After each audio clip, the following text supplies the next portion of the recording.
আসসালামু আলাইকুম viewers, this is Shakil. Welcome to my channel. Actually আপনারা যারা রেগুলার আমাকে মেসেজ দিয়ে জানতে চাচ্ছেন হাই প্রফেশন ভিসা, তারপর আপনার লেবার ভিসা, তারপর আপনার ভিজিট ভিসা, তারপর ফ্যামিলি ভিসা, তারপর আপনার যে পার্টনার ভিসা আছে সেগুলা, তারপর আদার্স ভিসা ট্রান্সফার সংক্রান্ত বিভিন্ন বিষয় নিয়ে জানতে চাচ্ছেন। আমি অ্যাকচুয়ালি আজকে সবগুলো বিষয় নিয়ে ছোট ছোট করে আলোচনা করব। মূলত আপনারা যারা এখানে আরব আমিরাতে আসতে চাচ্ছেন, আপনারা অনেকেই হয়তো জানেন, অনলাইনে দেখতে পাচ্ছেন হাই প্রফেশন ভিসা হচ্ছে। তো আসলে হাই প্রফেশন ভিসা হলেও, হাই প্রফেশন ভিসা যদিও হয়, আপনাকে প্রথমে তো আরব আমিরাতে আসতে হবে। আমি আরব আমিরাতে যদি আপনাকে আসতে হয় তাইলে আপনাকে ভিজিটে আসতে হবে। ভিজিট ছাড়া তো আসা সম্ভব না, ঠিক আছে? ভিজিট ভিসা বন্ধ। তো ভিজিট ভিসা বন্ধ হলে এখন আপনি এসে হাই প্রফেশন ভিসা লাগাবেন কিভাবে?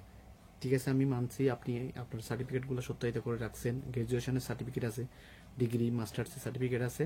আপনি আরব আমিরাতে এসে ওয়াস্তা বা আদার্স কোনো ইয়ার মাধ্যমে, সিস্টেমের মাধ্যমে হয়তো ভিসা লাগাইতে পারবেন।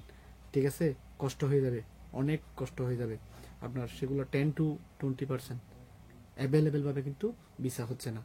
ঠিক আছে, হাই প্রফেশন ভিসা আসতে হলে আপনাকে ভিজিট ভিসায় প্রথমে আরব আমিরাতে আসতে হবে, তারপর আপনি ওয়াস্তা বা আদার্স কোনো অপশনের মাধ্যমে আপনি কিন্তু ভিসার জন্য অ্যাপ্লাই করলে হইলে হবে, না হলে নাই।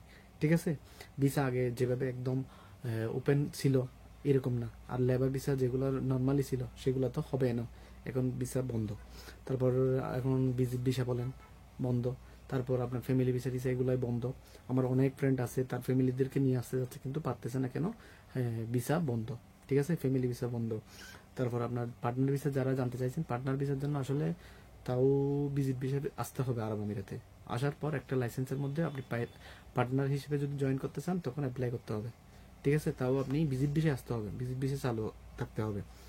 তারপর আপনার আসে কি ট্রান্সফার ভিসা। ট্রান্সফার ভিসা মানে এক দোকান থেকে বা এক কোম্পানি থেকে অন্য কোম্পানিতে যাইতে চাইলে সেটা ট্রান্সফার ভিসা বলে, কিন্তু সেটা আপনি যদি এক জায়গা থেকে ক্যান্সেল করে অন্য জায়গায় যাইতে হয়, তো আপনি ক্যান্সেল করার পর যদি বিপদে পড়ে যান, ভিসা লাগাইতে না পারেন, তাহলে তো এটা বড় ধরনের একটা সমস্যা।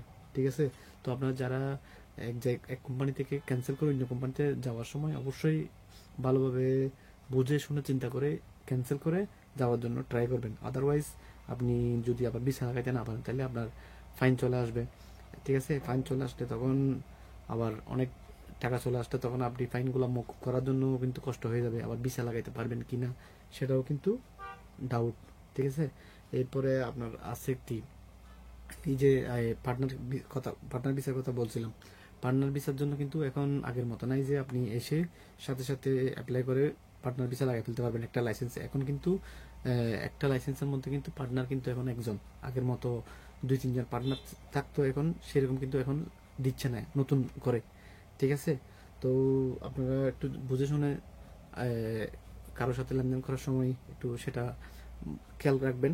ঠিক আছে, যখন ভিসা একদম সম্পূর্ণ ওপেন হবে তখন সম্ভবত আসলে ভালো হয়। আর আমার মনে হয় না 2025 সালের মধ্যে নতুন করে আবার ভিসা, লেবার ভিসা যেভাবে উন্মুক্ত থাকার কথা, উন্মুক্তভাবে যে ভিসা ওপেন হওয়ার কথা সেই ধরনের খুলবে বলে আমার খুব একটা মনে হয় না। ঠিক আছে, সম্ভবত হাই প্রফেশন ভিসাই চালু থাকবে সবসময়, হাই প্রফেশন ভিসাই লোক নিবে।